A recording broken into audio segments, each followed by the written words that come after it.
দুনিয়া ছাড়িয়া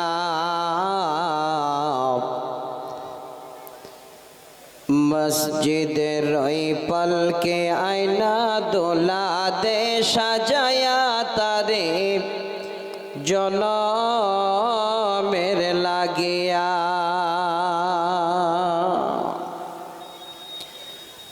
মানুষ কই যায় রে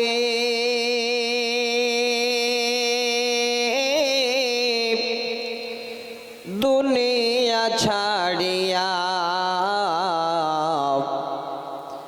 মসজিদের ওই পলকে আনিয়া দোলা দে সাজায়া তারে জনমের লাগিয়া। এই বাড়ির জন্য করছো তুমি কত মারামারি, মামলা মোকদ্দমা করে খোয়াইলে করি। এই বাড়ির জন্য করছো তুমি কত মারামারি, মামলা মোকদ্দমা করে নষ্ট করলে জমি। আজকে তুমি যাবে চলে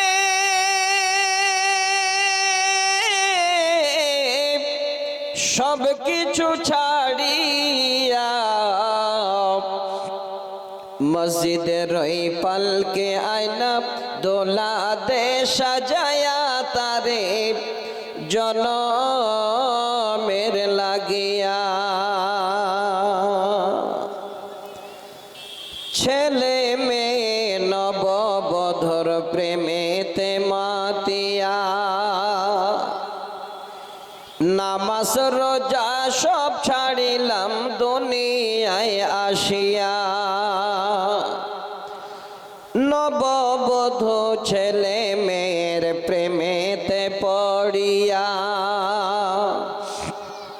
নামাজ রোজা সব ছাড়িলাম দুনিয়ায় আসিয়া। সেই ছেলেরাই গোসল দিবে মুশারি টানাইয়া, মসজিদের ওই পলকে আয়না দোলা দে সাজায়া তারে জনমের লাগিয়া। মানুষ কই যায় রে দুনিয়া ছাড়িয়া মসজিদের ওই পলকে আয়না দোলা দে সাজায়া তারে জনমের লাগিয়া।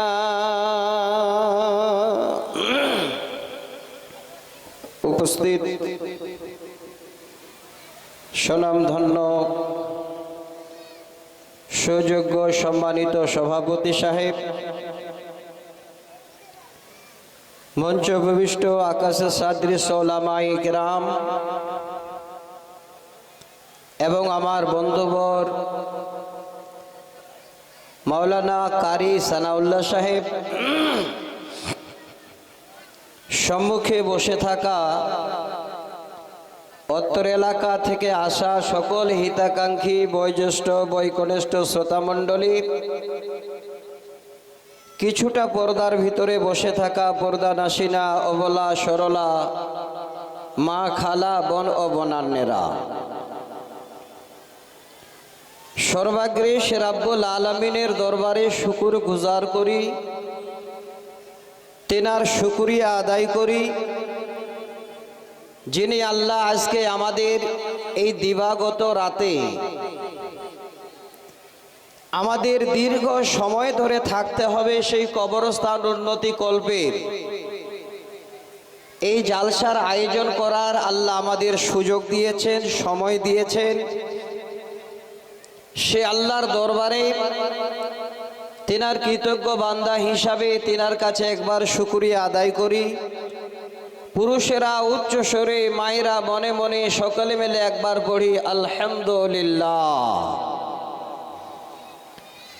দরুদ ও সালাম অবতীর্ণ হোক নবী কুলের শিরোমণি মা আমিনার দুলাল আব্দুল্লাহর লাগতে জিগার জনাবে মুহাম্মদ রাসূলুল্লাহ সাল্লাল্লাহু আলাইহি ওয়াসাল্লামের উপর আল্লাহুম্মা আমিন। আল্লাহুম্মা সাল্লি আলাইহি আল্লাহুম্মা বারিক আলাইহি। কোথায় যাচ্ছেন সবাই? সবাই বসুন না। যারা ভলেন্টিয়ার আছেন তারা কন্ট্রোল করছেন, রাস্তা পথে তারা লোকদের কন্ট্রোল করছেন। আপনারা সবাই কেন উঠছেন? সবাই গিয়ে বেকার গ্যাঞ্জাম লাগিয়ে আরো জলসা ডিস্টার্ব হবে। আসুন এখানে বসুন, সবাই কেউ যাবেন না। ব্রাদার ইন ইসলাম, সর্বপ্রথমেই আমার বক্তব্যের প্রারম্ভে যে কথাটা আমি আপনাদের সামনে বলতে চাচ্ছি, হয়তো সকলকে মনে আঘাত লাগবে। আজ থেকে 20, 30, 25 বছর আগে যে প্রোগ্রামগুলো হতো, সেই সময়ের বাপ দাদুরা, মা খালারা সকলের একটা আদব কায়দা ছিল। জামানা যতই চেঞ্জ হচ্ছে, যতই আমরা বেশি আপডেট পাচ্ছি,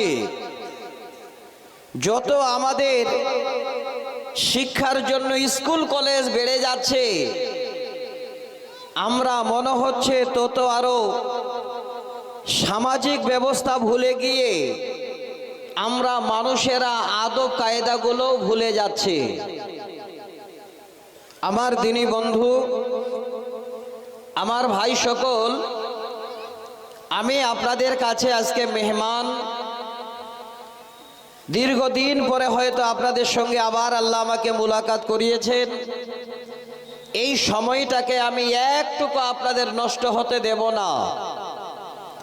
কথাগুলো আমি আমার জবানে, আমার মুখ থেকে বলবো। প্রত্যেকটা কথায় আল্লাহর কোরআন এবং আল্লাহ রসুলের হাদিসের অকাঠ্য দলিল দিয়ে, প্রমাণ সহকারে, প্রত্যেকটাই রেফারেন্স দিয়ে ইনশাআল্লাহ কথাগুলো বলবো। শুধু জবানটা আমার, কথাগুলো সম্পূর্ণ আল্লাহ এবং আল্লাহ রসুলের বলার চেষ্টা করবো ইনশাআল্লাহ। আল্লাহ তুমি যদি আমাকে বলার তৌফিক দাও, তাহলে আল্লাহ আজকে হয়তো আমি কথা বলতে পারবো, নচেত নয়। তো ভাই আমার, আমি যেখানেই আলোচনা করি, অত্র এলাকায় কোনো জায়গায় আমি এসেছি, আমার বন্ধু সানাউল্লাহ সাহেব জানেন, যেই টাইমটুকু আমি পাই কমিটির কাছে, সেই টাইমটাকে আমি কোনো মতেই চাই না নষ্ট করতে। এই মানুষের মূল্যবান সময়কে নষ্ট করতে, প্রত্যেকটা কথাকে আল্লাহর কোরআন এবং সহিহ হাদিসের দলিল দিয়ে আমি বিষয়ের উপরে আলোচনা করি। তো আজকেও যে আলোচনাটা আমি ইনশাআল্লাহ আপনাদের সামনে করব, নিশ্চয়ই আপনারা যদি আল্লাহ অল্প একটু বুঝার শক্তি দেন, তাহলে পরিপূর্ণ আলোচনাটা বুঝতে পারবেন। আর এই আলোচনার মাধ্যম দিয়ে আমাদের মনের আশা আকাঙ্ক্ষা, এই জালসার যত রকমের আজকে আমাদের প্রয়োজনীয়তা, এই জালসা করার যেটা আমাদের উদ্দেশ্য, সম্পূর্ণটা ইনশাআল্লাহ আমরা পূরণ করে নিতে পারবো, যদি এই জায়গাটা আমরা সবাই মিলে কোরআন এবং সহিহ সুন্নাহর উপরে আগে এই আলোচনাগুলো শ্রবণ করি। খুব ভালো করে শুনবেন। আমি আপনাদের কাছে আল্লাহর কোরআন থেকে দুই জায়গা থেকে দুটো আয়াত পড়েছি। প্রথম একটি আয়াত পড়েছিলাম, আল্লাহর কোরআনে একটি সূরা আছে, সূরাটার নাম হলো সূরা তাহরিম। অনেক লম্বা ইতিহাস আছে সূরাটির। সূরা তাহরিমের 6 নম্বর আয়াত, 6 নম্বর আয়াত। দ্বিতীয় একটা আয়াত পড়েছি সূরা আল বাকারা থেকে, কোরআনের দ্বিতীয় নম্বর সূরা। সেই সূরার আয়াত নাম্বার হলো 274, 274। সহিহ বুখারী থেকে একটি মাত্র হাদিস আমি উল্লেখ করেছি। আমার শিক্ষিত সমাজ, আমার শিক্ষিতা মায়েরা বোনেরা, আশা করি সবাই কথাগুলো আমার বুঝতে পারবেন। আমি এইভাবে করে বলবো যেন আপনাদের বুঝতে অসুবিধা না হয়। এক লাইনের একটা সহিহ বুখারীর হাদিস আমি উল্লেখ করেছি। হাদিসের রাবি হযরতে মুআক্কাল বিন ইয়াসার রাদিয়াল্লাহু তাআলা আনহু, হাদিস নাম্বার 7150, 7150। আমি খুব তাড়াহুড়া করে ঠিক সময় মেন জায়গাটাতে আপনাদের নিয়ে যাওয়ার জন্য চিন্তা ভাবনা করবো ইনশাআল্লাহ। আল্লাহ তুমি আমাকে বলার, সমস্ত শ্রোতাদের শ্রবণের পরে আমাদের সকলকে আল্লাহ তুমি সঠিক আমল করার তৌফিক দিও। সকলে মিলে একবার উচ্চ সুরে পড়ি আল্লাহুম্মা আমিন। আজকে যেটা আমার বক্তব্য, সেই বক্তব্য, সেই বিষয়টা পরিপূর্ণ যারা এখানে মা এবং বাবা হয়েছেন আপনাদের জন্য। খুব মনোযোগ সহকারে নেবেন। আজকে মা বাবা যদি সচেতন হন, মা বাবা যদি শিক্ষিতা হন, মা বাবা যদি আল্লাহ রসুলের প্রেমিক হন, আপনাদের ছেলে মেয়েরাও আপনাদের দেখে আল্লাহ রসুলের প্রেমিক হবে। আপনারা যদি বা আদব মা বাবা হন, আপনার ছেলেরাও বা আদব সন্তান হবে। আপনারা যদি আজকে কবর বলে স্মরণ করেন, আপনাদের থেকে বেশি স্মরণ আপনার সন্তানেরা করবে। কবর বলে বেশি স্মরণ করবে ইনশাআল্লাহ। আমার বিশ্বাস, যদি একটু আপনারা ধৈর্য সহকারে আমার এই কথাগুলো আপনারা সবাই শোনেন, প্রত্যেকটা জিনিসের কথা বলার আগে 2-1 মিনিট একটা ভূমিকার প্রয়োজন আছে। কোন কিতাব যখন লিখেন, কোন লেখক প্রত্যেকটা কিতাবের বা বইয়ের দেখবেন প্রথম পৃষ্ঠা একটা ভূমিকা লিখেন, 1 পৃষ্ঠা। সেই ভূমিকাটা পড়লে অনেকটাই যারা জ্ঞানী গুণী বুঝতে পারেন যে এই বই বা এই কিতাবের ভিতরে কি এমন আলোচনা আসছে। ঠিক অনুরূপ আমি আপনাদের সামনে 2 মিনিটের একটা ভূমিকা বলছি, ভালো করে শুনবেন। কবর কি জিনিস আপনার থেকে আপনার সন্তান আরো বেশি করে চিনে নেবে। আপনি যদি সঠিক মা বাবা হয়ে সঠিক জায়গায় সময় পাস করেন, আপনার ছেলে মেয়ে আপনাকে ফাঁকি দিয়ে কোনো বাজারে গিয়ে কোন এই রকমের বেয়াদবি অনুষ্ঠানে গিয়ে, এই রকমের অন্যায় কোনো অনুষ্ঠানে গিয়ে তারা যোগদান করবে না। তবে সচেতন আগে হতে হবে আপনাদের। ভূমিকাটা হলো, যত বাবা মায়ের ঘরে সন্তান আছে, সমস্ত সন্তানেরা হলো মা এবং বাবার আমানত। কথাটা ভালো করে বুঝবেন। যেই সন্তানেরা আপনাদের ঘাড়ে করে কবরে নিয়ে যাবে, যেই সন্তানেরা আপনাকে জানাজা পড়ে মাটি দেবে, যে সন্তানেরা আপনার কবরস্থানটাকে সুন্দর করে আগামী দিনে কি করে তার সুন্দর ব্যবস্থা করা যায় তারা ব্যবস্থা করবে, এই সন্তানেরা হলো সমস্ত বাবা এবং মায়ের জন্য আমানত। কাকে? সামনে তো জায়গা একটু ফাঁকা আছে, মা বোন সামনে একটু জায়গা ফাঁকা আছে। আপনারা কেউ দাঁড়িয়ে থাকবেন না। আপনারা আমার জনম দুঃখিনী মা, আমার খালা, আমার বোন, আমি অনুরোধ করে বলবো একজনও দাঁড়িয়ে থাকবেন না। আমি আপনাদের কাছে বক্তব্যটা রাখছি, খালি ভালো করে শুনবেন। আশা করি আপনাদেরও আজকে এই রকমের একটা চিন্তাধারা আসবে। যেই বাচ্চাটা আপনার কোলে নিয়ে বসে আছেন, সেই বাচ্চাটা একদিন আপনাকে এমন চোখের সামনে এসে দাঁড়াবে যে আপনার চোখ দুটোকে ঠান্ডা করে দেবে ইনশাআল্লাহ। খালি একটু শোনার জন্য আহ্বান করছি, দাঁড়িয়ে থাকবেন না। বারবার যেন মাইকে কথা না বলতে হয়। কমিটির যিনারা আছেন আমি বলবো আপনারা প্রয়োজনে মহিলা ভলান্টিয়ার তৈরি করে দিন, ওনারা বুঝিয়ে নিয়ে এসে সামনে জায়গায় বসার ব্যবস্থা করে দেবেন। সবাই বসবেন। একদিনের জালসা, অনেকগুলো বক্তা পেয়েছেন আপনারা। তো আমি যে ভূমিকাটা বলতে গিয়ে বললাম, সমস্ত সন্তান হলো বাবা এবং মায়ের আমানত, আর এই আমানতের দেখভাল করা, এই ছেলে মেয়েদের রাখালি করা সমস্ত বাবা এবং মায়েদের জন্য হলো ফরজে মনসাবি। কথাটা মিলিয়ে নেবেন।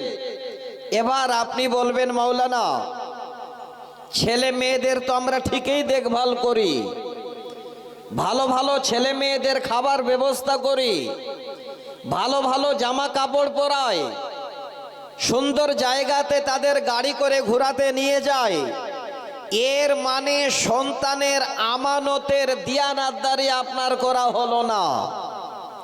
তখনই আপনার সন্তানের রাখালি করা বা সন্তানের দায়িত্ব পূরণ করা আপনার হলো, যখন আপনি সন্তানকে খাবার পরার সব কিছু দেওয়ার সাথে সাথে ছোট থেকে দিনের তারবিয়াত শিক্ষা দেবেন, দিনের কথা শিক্ষা দেবেন, চরিত্র সম্বন্ধে ছেলে মেয়েদেরকে আপনি ওয়াকিবহাল করবেন, চরিত্র শিক্ষা দেবেন।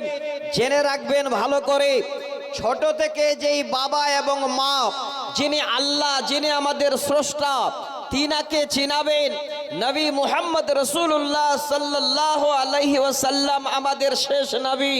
যে মা বাবা সে বাচ্চাটাকে শেষ নবীকে সুন্দর করে বুঝিয়ে দেবেন, তিনার পরিচয় করিয়ে দেবেন। এটাই হলো মা বাবার সব থেকে বড় দায়িত্ব, কর্তব্য। এই জন্যে বলছেন যে প্রত্যেকটা সন্তান হলো বাবা মায়ের জন্য আমানত, আর এই আমানতের দিয়ানাতদারি করা, দেখভাল করা হলো সমস্ত বাবা এবং মায়ের জন্য ফরজে মানসাবি, করতেই হবে। যদি আজকে এই শিক্ষা বাবা দিতে